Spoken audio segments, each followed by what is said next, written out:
જય રામદેવ પીર, જય માતાજી, જય શ્રી કૃષ્ણ, જય સીતારામ બધાની।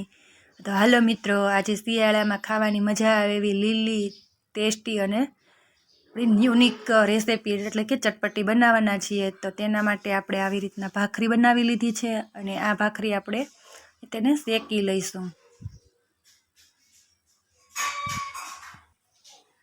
આજે બનાવવાના છીએ ભાખરીમાંથી ચટપટી, અને આ ચટપટી ખાવાની એટલી મજા આવે છે કે ખાવાની આંગળા ચાટતા જ રહી જશો તમે અને વખાણ કરતા થાકશો નહીં।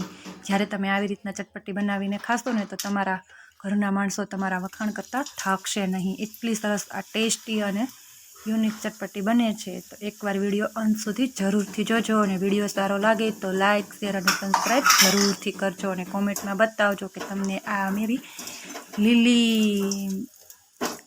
લીલા કઠોળની ભાખરીની ચટપટી કેવી લાગી। તો આવી રીતના આપણે ભાખરીના ઝીણા ઝીણા પીસ કરી લીધા છે અને આપણે તેને તળી લીધા છે। જો આ ચટપટી એટલી સરસ અને એટલી ટેસ્ટી બને છે, ખાવાની મજા જ આવી જાય છે। જ્યારે આપણે જોઈએ ને ત્યારે આપણને ન મજા આવે, પણ જ્યારે આપણે બનાવીને ટેસ્ટ કરીએ ને ત્યારે આપણને ખૂબ જ ખાવાની મજા આવે છે। જો આવી રીતના ભાખરી તળી લીધી છે। તમારે રોટલીની બનાવી હોય તો રોટલીની પણ આવી રીતના બનાવી શકાય છે। તો પછી તેના માટે આપણે બધી જ વસ્તુ લઈ લીધી છે, અને આપણે લીલા ચણા છે ને એને આપણે થોડાક દાબી દીધા છે, એટલે કે જ્યારે આપણે લીલા ચણાની ચટપટી બનાવીને સૂકા ચણાની ચટપટી બનાવીએ છીએ અને દાબડા ચણાની, એવી જ રીતના આપણે લીલા ચણાને દાબડી દીધા છે, એને પણ આપણે તળી લીધા છે। આવી રીતના તળી લઈશું। પહેલાં આપણે આખા ચણાને તળવાના છે। આવી રીતના આપણે આખા ચણા તળાય છે અને ક્રિસ્પી થાય ત્યાં સુધી તેને તળવાના છે।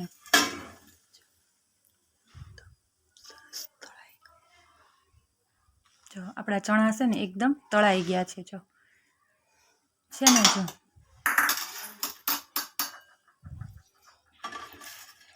વિડીયો તમે એકવાર અંત સુધી જરૂરથી જોજો, અને વિડીયોને જરૂરથી એકવાર લાઇક, શેર અને સબસ્ક્રાઈબ પણ કરજો। આવી રીતના આપણે એટલી તુવેર લઈ લીધી છે લીલી, કેમ કે તમને આવા નવા વિડીયો બનાવીશું અને નવી યુનિક રેસીપી બનાવીશું અને તમને બતાવીશું, જેથી કરીને તમને પણ આ અમારા નવા વિડીયો જોવાની મજા આવે। અને આ મારી બાજુમાં રહેલી ઘંટડી છે ને તેને પણ પ્રેસ કરી લેજો, જેથી તમને અમારા નવા વિડીયોની નોટિફિકેશન મળી રહે। જો છે ને, તો આપણે આવી રીતના તુવેરને તળી લીધી છે, એ પણ કેટલી સરસ દેખાય છે જોવામાં, અને કેટલી આપણી ક્રિસ્પી પણ થઈ ગઈ છે। પછી આવી રીતે આપણે જે ચણાને દાબ્યા હતા, આપણે એક પ્રેસ કરીને લઈ લીધા છે ચણાને। ચોરગ્રામ બનાવીએ ને એ રીતે આપણે આ ચણાને પણ દાબી દીધા છે। લીલા ચણા છે તે પણ એકદમ સરસ રીતે બની જાય છે, અને આપણે એવી રીતના તળી લઈશું। અને આ ચટપટી ખાવાની બહુ જ મજા આવે છે, કેમ કે આમાં બધી જ વસ્તુ લીલી આપણે નાખેલી છે।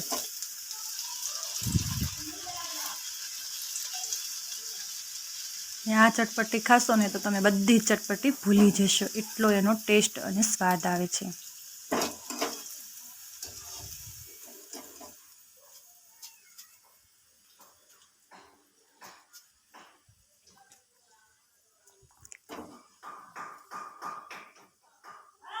એકવાર આ રેસીપી જરૂરથી બનાવજો અને જરૂરથી એન્જોય કરજો। તમારા મિત્ર અને ફ્રેન્ડ સર્કલમાં જરૂરથી શેર કરજો।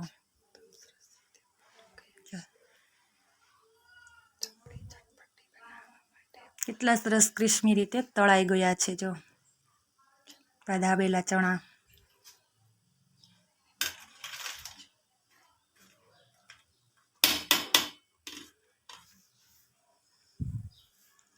તમને આ મારી રેસીપી સારી લાગી હોય ને તો કોમેન્ટમાં જય રામદેવ પીર જરૂરથી લખજો। તો હવે આપણે આ વાલ લઈ લીધા છે, તેના આપણે કટકા કરી લીધા છે, તેને પણ આપણે તળી લઈશું। વાલ પણ આપણે લીલા જ લઈ લીધા છે।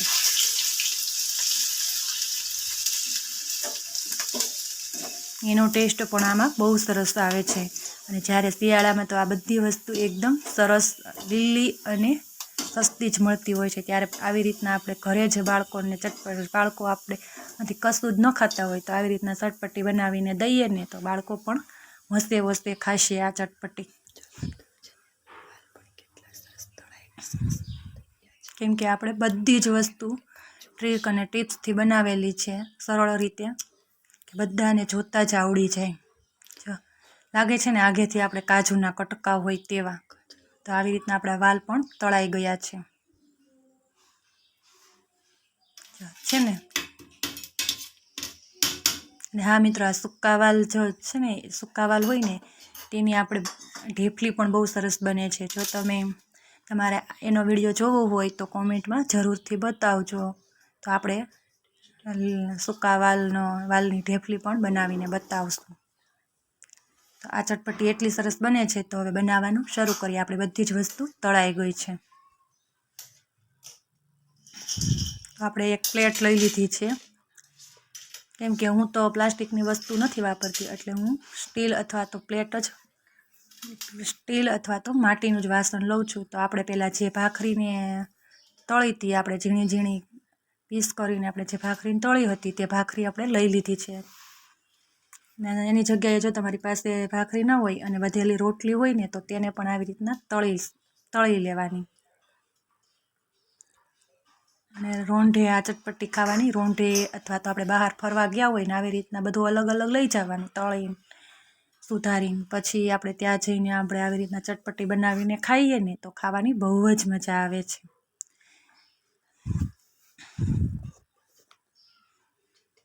જો આવી રીતના આપણા દાબડા ચણા પણ તળાઈને સરસ ક્રિસ્પી થઈ ગયા છે. જો છે ને, તુવેરને પણ આપણે આવી રીતના દાબીને પણ તળી લીધી છે, અને આખી પણ તળી લીધી છે.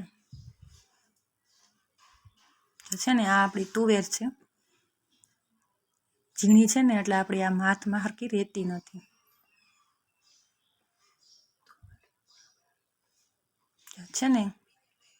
છે ને કેટલી સરસ લાગે છે. તો હવે આપણે સૌથી પહેલાં આપણે આ દાબેડા ચણા તળ્યા છે ને તે લઈ લઈશું, તેમાં નાખી દઈશું.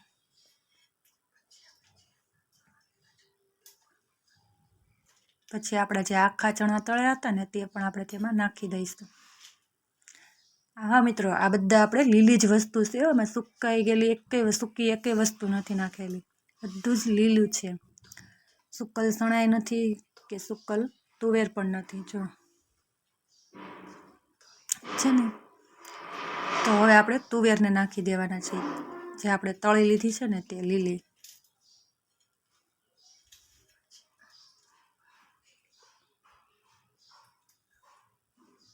હવે આપણા વાલ છે ને, જો આપણને આગેથી તો એમ થાય કે કાજુ જ છે, પણ નહીં, આપણા લીલા વાલ છે ને આપણે તેને તળી લીધા છે. બધી જ વસ્તુ આપણે ક્રિસ્પી થાય ને ત્યાં સુધી તળી લેવાનું છે, મીડિયમ ગેસની ફ્લેમ ઉપર બધી જ વસ્તુને તળી લેવાની છે. તો હવે આપણે એમાં લીલો કાંદો નાખવાના છીએ, તેને આપણે ઝીણો ઝીણો સમારી લીધો છે, અને તેના પાછળનો ઓલો લીલો પાર્ટ હોય ને તે પણ આપણે સમારી લીધો છે. જો છે ને, તો આપણે લીલો કાંદો આખો જ સમારી લીધો છે આવી રીતના ઝીણો ઝીણો. અને કાંદો તમારા ટેસ્ટ પ્રમાણે વધુ ઓછો નાખી શકાય. તમને નો ટેસ્ટ ભાવતો હોય તો તેને સ્કીપ પણ કરી શકાય. જો છે ને, તમને સુકલ કાંદો ભાવતો હોય તો સુકલ નાખી શકાય. મારે તો આખી ચટપટી જ લીલી બનાવવાની છે, એટલે મેં બધી જ વસ્તુને લીલી જ લીધી છે. પછી આપણે આ મરચાં લઈ લીધા છે લીલા, તો એ પણ તમારા ટેસ્ટ પ્રમાણે તમે જેટલું તીખું ખાતા હોય એ પ્રમાણે લેવાના. મેં તો આમાં એક મરચું નાખેલું છે, કેમ કે મારે મરચું દેશનું છે એટલે તીખું છે. તો હવે આપણે લાસ્ટમાં ટમેટાં નાખીશું, અને મેં લસણ પણ લીલું જ લીધેલું છે, અને તેને પણ આપણે ઝીણું ઝીણું સમારીને નાખી દીધું છે. તો હવે આપણે આ બધી જ વસ્તુ લઈ લીધી છે, અને આપણે બધી જ વસ્તુ તેને એમાં નાખી દીધી છે. અને હવે આપણે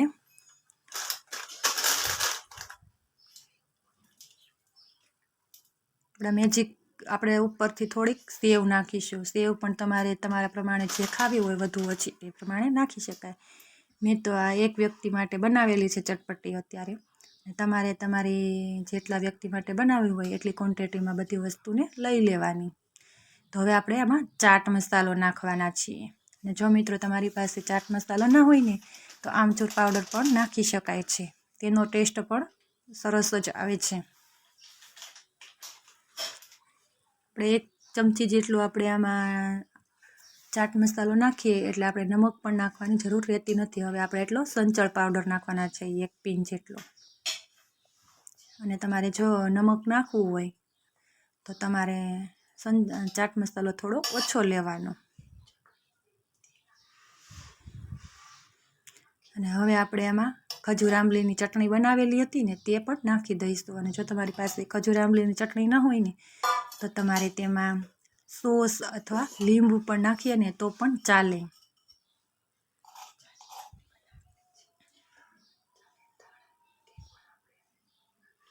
અને હવે આપણે આમાં જે મેં આદુ મરચી અને ધાણા અને લસણની પેસ્ટ બનાવેલી છે તે પણ તેમાં નાખી દીધી છે 1/2 ચમચી જેટલી.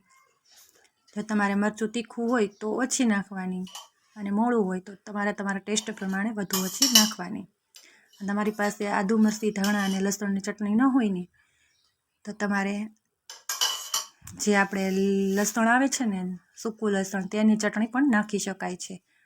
અને તમારે ખજૂર આંબલીની ચટણી ન નાખવી હોય અને મોટા ઉંમરના માટે બનાવવી હોય તો તેમાં આપણે લીંબુ પણ નાખી શકાય છે. અને મોટી ઉંમરનાને ખાવી હોય તો તેમાં લીંબુ પણ ન ખાઈ શકતા હોય ને તો તેમાં 1 ચમચી આપણે દહીં પણ નાખી શકીએ છીએ. તો છે ને આપણી ચટપટી એકદમ બધા જ ખાઈ શકે તેવી ચટાકેદાર. એટલી જ બની છે તો પણ આપણને એટલી જોતાં જ મોઢામાં પાણી આવી જાય છે.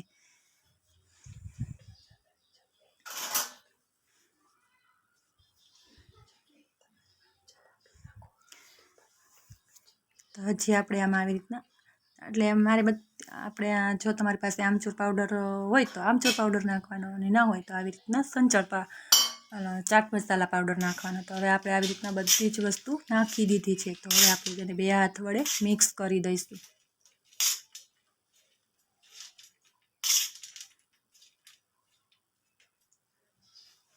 અને આ આપણી ભાખરીની ચટપટી એટલી સરસ ખાવામાં લાગે છે, એટલી ટેસ્ટી લાગે છે. તમે જો એકવાર બનાવીને ખાશો ને તો તમે વારંવાર બનાવીને ખાશો અને બધાને ખાઈ શકાય એટલી સરસ ટેસ્ટી, યુનિક અને નવી રીતે આપણે બનાવી છે આપણે આ ભાખરીની ચટપટી. તો મોટી ઉંમરના નાના બાળકો બધા જ આ ચટપટી ખાઈ શકે છે. જો મોટી ઉંમરના લીંબુ અથવા તો આપણે આંબલીની ચટણી કોઈ પણ વસ્તુ ન ખાઈ શકતા હોય તો તેને આપણે દહીં અથવા મોળી છાશ નાખીને પણ ખાઈ શકાય છે. તે પણ એ લોકો એ રીતે પણ ખાઈ શકે છે. તો છે ને આપણી મજેદાર લીલી શિયાળામાં બધાને ખાવાની મજા આવે એવી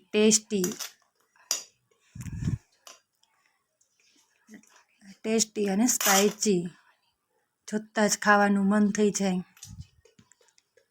ને ખાય તો આપણા કોઈ પણ વ્યક્તિ ખાઈને તો આંગળા ચાટતા જ રહી જાય એટલી સરસ આ ટેસ્ટી, યુનિક ને નવી રીતે આપણી ભાખરીની ચટપટી બનીને તૈયાર છે. તો આવી રીતે તમે એકવાર જરૂરથી બનાવજો અને બધાને ખવડાવજો. અને વિડીયો તમને સારો લાગે તો આ મારી ચેનલને લાઈક, શેર, સબસ્ક્રાઈબ જરૂરથી કરજો. તમારા બધા ફ્રેન્ડ સર્કલમાં અમારા વિડીયોને જરૂરથી શેર કરજો. અને આમાં બાજુમાં બેલ આઇકન ઘંટડી આપેલી છે તો તેને પ્રેસ કરજો. અને અમારા આવા નવા વિડીયો જોવા હોય તો લાઈક